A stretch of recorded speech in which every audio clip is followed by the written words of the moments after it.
ఈరోజు ఇదే ప్యాపిలి మండలంలో వచ్చేసి ఒక రైతు తను పండించినటువంటి టమోటానంతా కూడా తీసుకొని వచ్చి కేజీ రూపాయి కూడా కొనేటోళ్ళు లేక మొత్తం కింద పడేసి దానిలన్నింటినీ కూడా తొక్కిచ్చేసి వెళ్ళిపోయినటువంటి పరిస్థితి.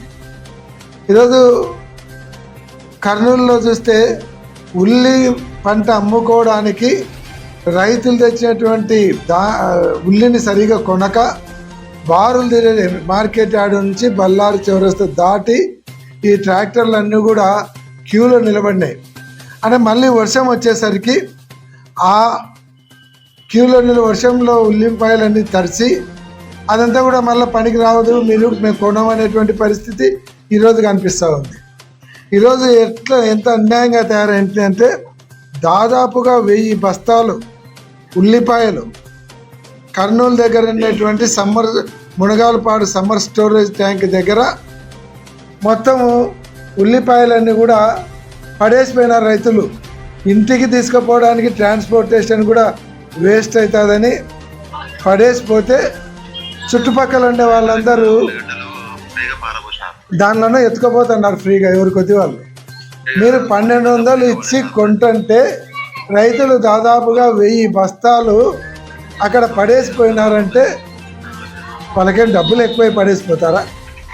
మీరు కొంటున్నామని అక్కడ సినిమాలో షూటింగ్ ఉన్నట్టు యాక్షన్ టేక్ కట్ అంతే కొంటున్నట్టు అక్కడ పబ్లిసిటీ ఇస్తారు. కొన్ని కొంటారు, కొన్ని కొన్నట్టు వ్యాపారస్తులతో కొన్ని కొనిస్తారు, మిగతా ఆపేస్తున్నారు.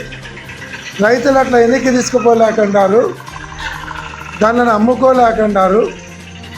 అందుకని తీసుకుపోయి సమ్మర్ స్టోరేజ్ ట్యాంక్ దగ్గర పడేస్తే ఎవరి కొద్ది వాళ్ళు వచ్చి ఫ్రీగా ఎత్తుకుపోతున్నారు.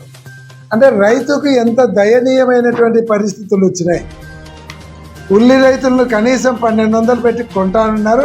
1200 కూడా సరిపోదు, కనీసము 2000 నుంచి 2500 ఇస్తే వాళ్ళకి గిట్టుబాటు అవుతుందని చెప్తారు. మీరేం చేస్తున్నారు? ప్రైవేట్ వాళ్ళని కొనండి, మిగతా డబ్బులు మేము ఇస్తూ ఉంటున్నారు. వాళ్ళేమో ప్రైవేట్ వాళ్ళేమో వచ్చేసి కొనకుండా ఈ రిజెక్ట్, ఇది పనికి రాదని మొత్తము వాడు 100 బ్యాగులు చేస్తే ఒక 20-25 కొంటున్నారు, 75 రిజెక్ట్ అన్నారు. ఇది మీరు చేసేటువంటి పరిపాలన. రైతులు మాత్రం పూర్తి దారుణంగా వ్యతిరేకంగా ఉన్నారు. నేను ఈ ప్రభుత్వాన్ని హెచ్చరిస్తున్నా. ప్రజలందరూ కూడా ఫ్రస్ట్రేషన్లో పోతున్నారు. యువకులు ఉద్యోగాలు లేక, నిరుద్యోగ వృత్తి లేక, వాళ్ళకి ఎటువంటి ఉపాధి లేక వాళ్ళు ఫ్రస్ట్రేషన్లో పోతున్నారు.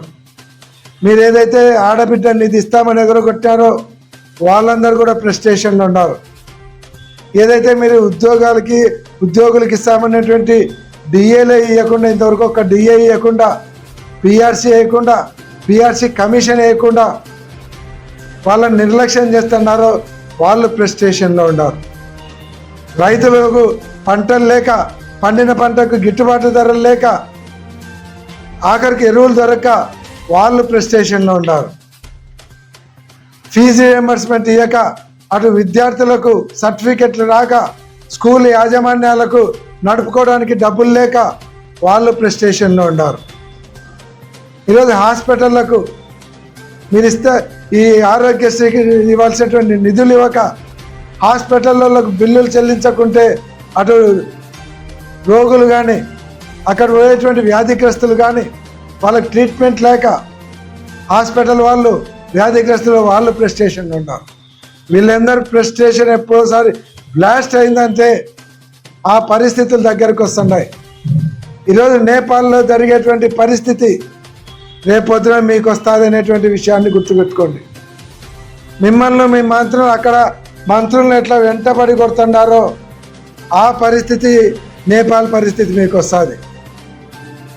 ఆ పరిస్థితి రాకుండా ఉండాలంటే ఇప్పటికైనా సరే రైతుల గురించి, నిరుద్యోగుల గురించి, ఉద్యోగులకు ఇస్తామన్నట్టు కానీ, మీరు సూపర్ 6లు ఇస్తామనేటువంటి హామీలు కానీ అన్నీ కూడా నెరవేర్చకుంటే మేము రాజకీయ పార్టీలు ఉద్యమం చేసే పని లేదు.